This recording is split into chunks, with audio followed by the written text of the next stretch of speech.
Now, this may be hard to believe, but somehow, some way, some leftists figured out how to make the Russia invasion of Ukraine about race. MSNBC's Joy Reid even had the audacity to suggest that Republicans were openly supportive of Putin's invasion. Watch. In other words, Trump and his fan club, with some exceptions, are actively siding with a dictator who is seeking to upend the world order that has prevailed since the fall of the Soviet Union. I have come to expect very little from the Republican Party, to be blunt.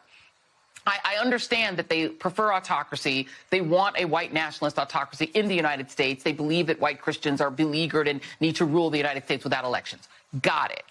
But this is really, at this point, open. This is Neville Chamberlain behavior. This is appeasement. This is saying we should either side with Russia or let them run over Europe.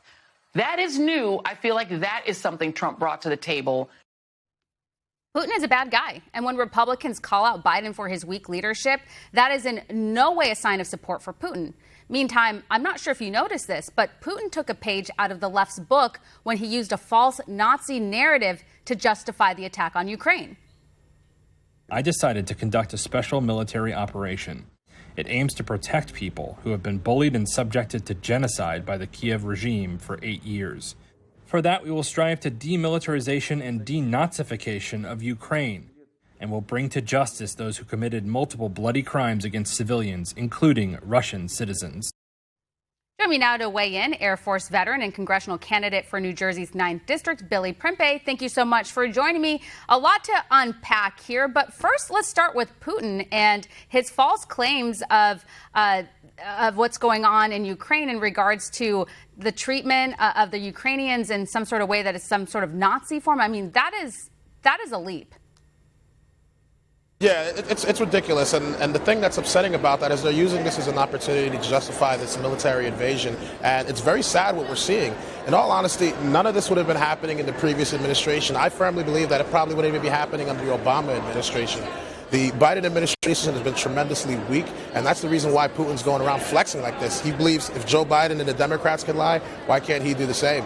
Yeah, and I've never heard, I haven't heard this before, where there were Nazi elements within Ukraine. And so, again, as I pointed out, this is kind of like out of the left's playbook where everything they don't like, they'll accuse it of racism or anything that will help fit their narrative and their agenda. And so Putin is literally doing the same exact thing here.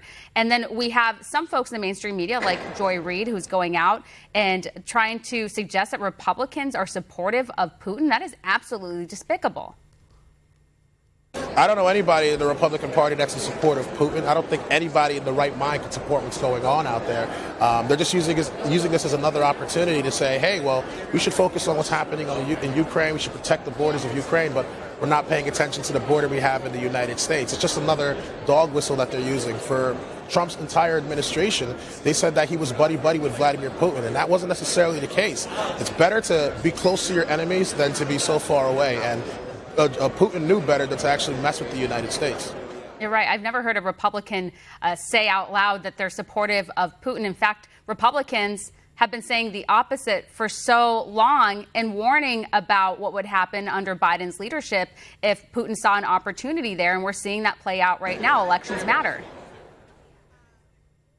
Yeah, I mean, and the thing that's worst about this is that the Keystone Pipeline got completely shut down, yet Russia now is becoming an energy superpower, and they're trying to use that as force to take control of what's going on in Europe. And I don't think that this would have happened in any other administration, but thank you, Joe Biden, for giving Russia what they wanted, because with this kind of weak leadership, it's only a matter of time before China says, if Russia can go and do this, we can do the exact same thing in Taiwan, and God forbid a situation like that ever happens.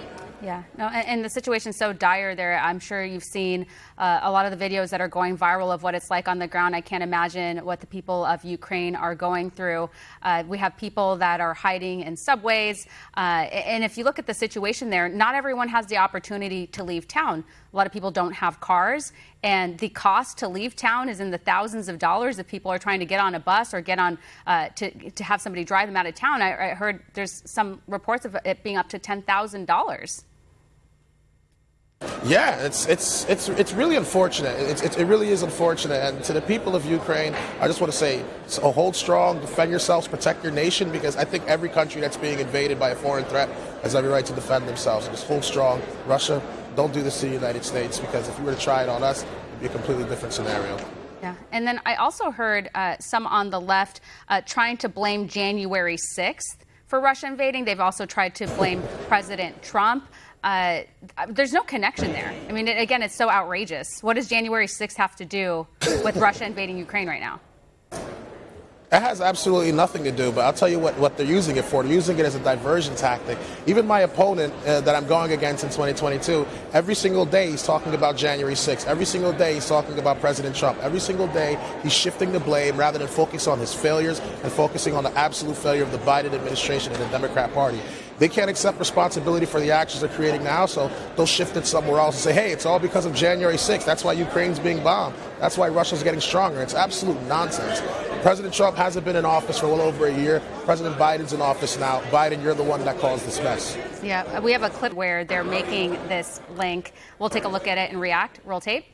And the Republicans that have been pandering and catering to Donald Trump and to Vladimir Putin are going to own this. They are going to see the massive damage that. Sorry, there's some seriously strong wind over here. Okay. Yeah, so they're going to see the damage, and they're going to own being. They're going to have blood on their hands because they'll be the ones responsible for encouraging Vladimir Putin, for offering the opportunity for portraying the U.S. as divided, and that's what Vladimir Putin was acting on when he started this buildup just days after January 6th insurrection effort. Yeah, I think that it'll be interesting to see if their rhetoric changes if and when there is a full-blown invasion and casualties. Billy, I don't know if you could see that, but that was Lieutenant Colonel Vindman. I forgot about this whole part where he's like knocking things off his computer. I guess, Skype, that's how it works. But what's your reaction to what he said? That has nothing. What's going on in Ukraine has absolutely nothing to do with January 6th. Vladimir Putin has been trying to take control of Ukraine for as long as I've been alive, frankly. He even tried to do it before President Trump got in office, and then suddenly he backed off because he saw what he did to Kim Jong-un. Kim Jong-un made some very serious threats against the world and the United States, and Trump showed him that, listen, you try and mess with us, it's going to be a very big problem. Putin knew better than to actually mess with that, but when we see someone like Joe Biden who could barely get his lines straight or even focus in the camera and he refuses to answer questions, what surprise would it, how is it any surprise that Vladimir Putin is going to try and take advantage? Because that's what he's doing right now. Definitely. Well, we're going to leave it here. We'll let you get back to CPAC. Thank you so much for joining us. We appreciate it. Thank you so much. God bless.